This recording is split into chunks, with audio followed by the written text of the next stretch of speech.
ओम नमः शिवाय। आप सभी का स्वागत है कथा सुधा सागर में। यहाँ हर शब्द में बसते हैं महादेव। महादेव की भक्ति में वो शक्ति है जो असंभव को भी संभव बना देती है। ओम नमः शिवाय केवल मंत्र नहीं है, ये जीवन को शांति देने वाला अमृत है। महादेव की शरण में आने वाला कभी भी खाली निराश नहीं जाता। तो भक्तों, शुरू करते हैं शिव महापुराण की अमृत कथा। एक समय की बात है, महर्षि वेद व्यास जी के शिष्य सूची वन में भगवान सदाशिव की तपस्या कर रहे थे।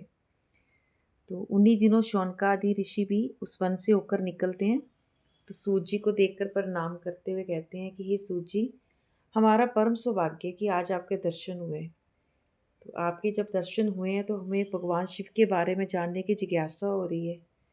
तो आप हमें बताएं कि सदाशिव संसार में किस प्रकार स्थिर रहते हैं, किस कार्य से प्रसन्न होकर वो वरदान देते हैं। इस प्रकार भगवान शिव के संबंध में जो कुछ भी ज्ञान गंगा है वो आप हमें बताइए, हम जानने की बहुत जिज्ञासा हो रही है। तो सूत जी कहते हैं कि शौनका ऋषियों, यही प्रश्न एक बार नारद जी ने ब्रह्मा जी से किया था। तो वही प्रसंग मैं पहले तुम्हें सुनाता हूँ, तो वहीं से हम शुरुआत करते हैं।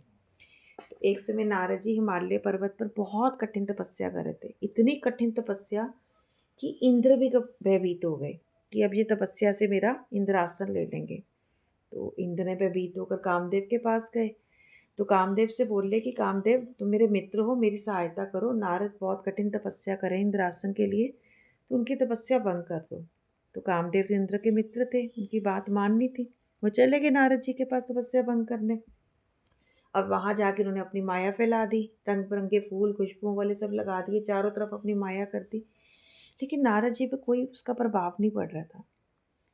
और इसका मतलब ये नहीं है कि नारद जी बहुत ऐसी तपस्या कर रहे थे कि कामदेव उनको हरा नहीं पा रहे थे। बल्कि वो उस जगह पे बैठ के उस तपोभूमि पे तपस्या कर रहे थे जहाँ किसी वक्त सदाशिव ने कामदेव को भस्म किया था।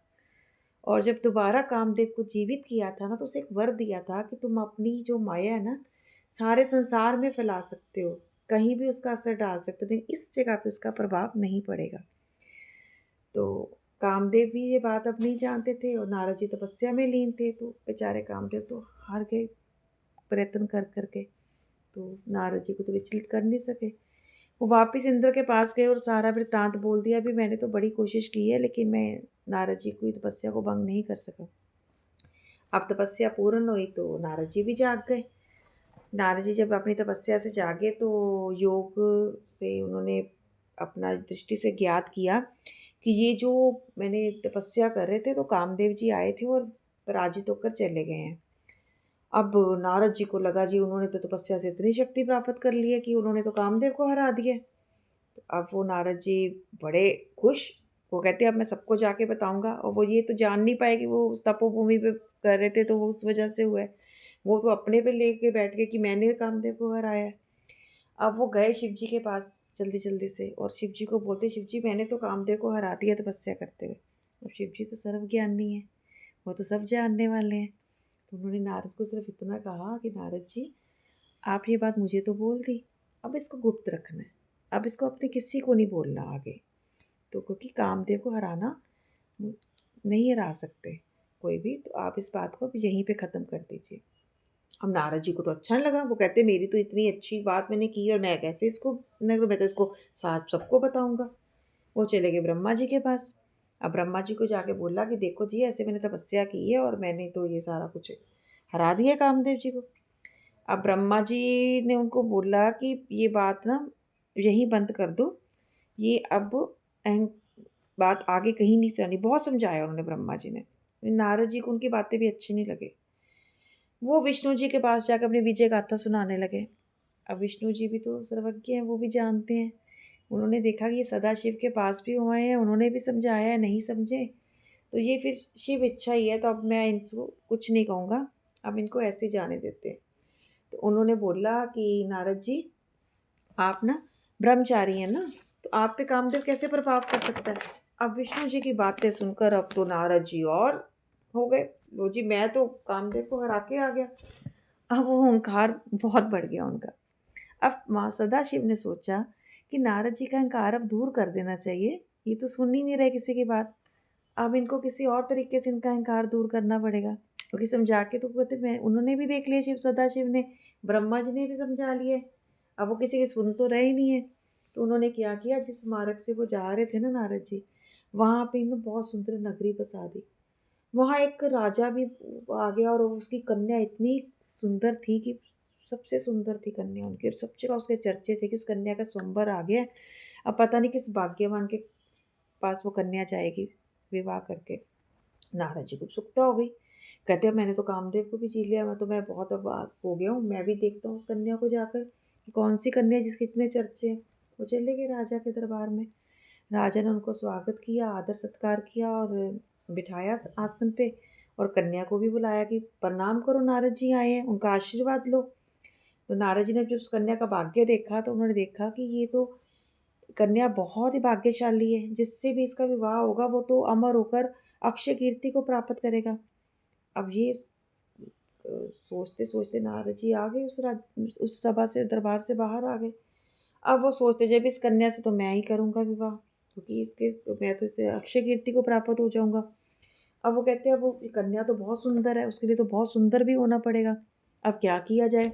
अब नारद जी को अब सब कुछ भूल गया कि मैं नारद हूँ, तपस्या करता हूँ, नहीं, अब उसको वो कन्या चाहिए थी उनको।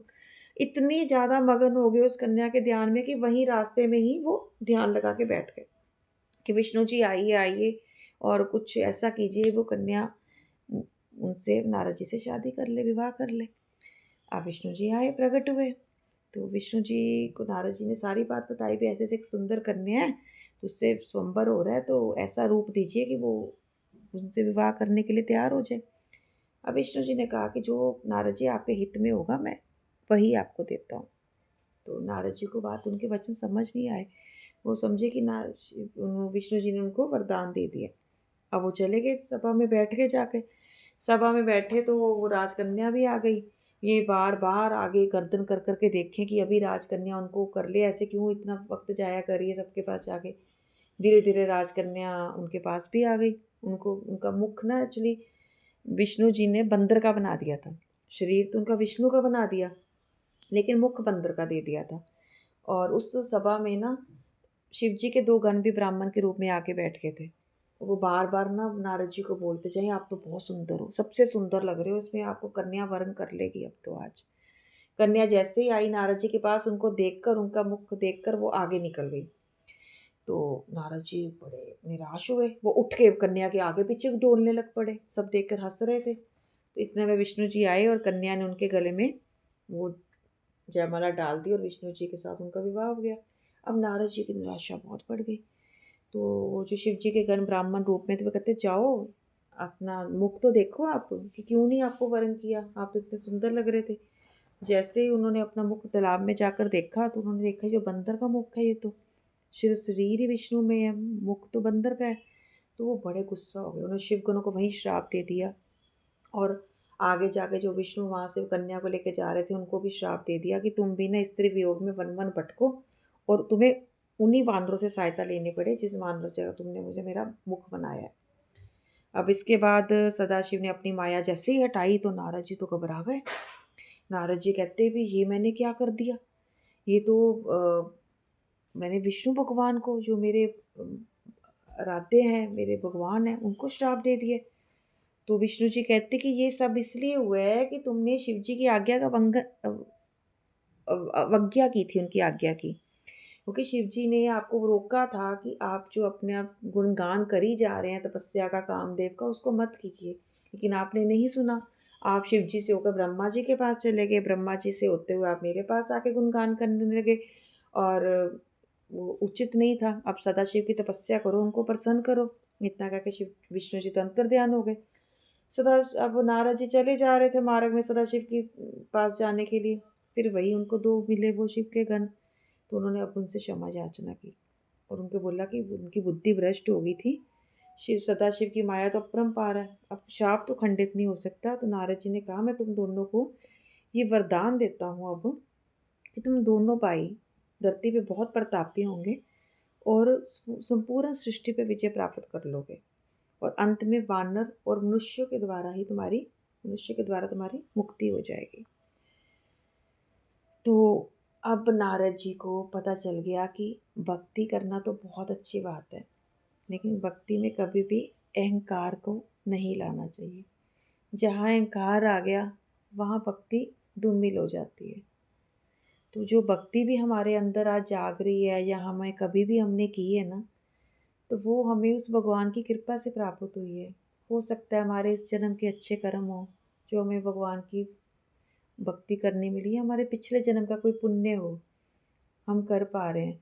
अदरवाइज़ उस परम पिता परमेश्वर का नाम जपना भी उनकी कृपा के साथ ही होता है।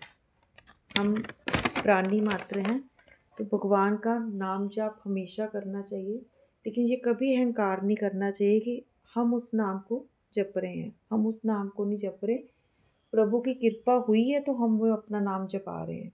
आज अभी हम मिलकर ये पाठ भी सुन रहे हैं ना, तो सब उस सदाशिव भगवान की कृपा ही है कि आप इस पाठ में जुड़ पाए हो और मैं इस पाठ को बोल पाई हूँ। हम सभी एक ग्रुप बन के इस पाठ को सुन रहे हैं, तो वो भी उस परमपिता परमेश्वर सदाशिव की कृपा से ही है। जब सब साथ छोड़ देते हैं ना, तो सब वो भगवान शिव साथ देते हैं। तो आपको ये पावन कथा अच्छी लगी हो ना, तो चैनल को सब्सक्राइब करके ना आप ये सुधा सागर है ना कथा का, इससे जुड़िए और अपने मित्र और परिवार वालों को भी इसे पहुंचाएं, ताकि इस कथा को जो हमने शिव महापुराण शुरू किया है और हम इसकी और वीडियोस लाते रहेंगे, शिव महापुराण के और प्रसंग हम आपको सुनाते रहेंगे। तो आप कमेंट में एक बार ओम नमः शिवाय लिख दें, ताकि हमें भी हो कि आप हमारे इस कथा में हमारे साथ जुड़े हुए हैं। और जहाँ शब्द बजते वहीं पे बजते हैं, वहाँ महादेव है, हर शब्द में महादेव है। तो बोले हर हर महादेव, हर हर महादेव, हर हर महादेव। ओम नमः शिवाय।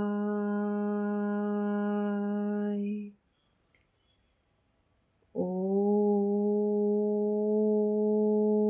नमः शिवाय। कमेंट करके हमें बताइए कि आपको हमारी कथा कैसी लगी, और कोई भी अनजाने में बोल चूक गलती हुई हो तो प्रभु जी हमें क्षमा प्रदान करें, और हमारे चैनल को सब्सक्राइब कीजिए और हमारे साथ जुड़े रहिए। धन्यवाद। जय शिव भगवान की जय।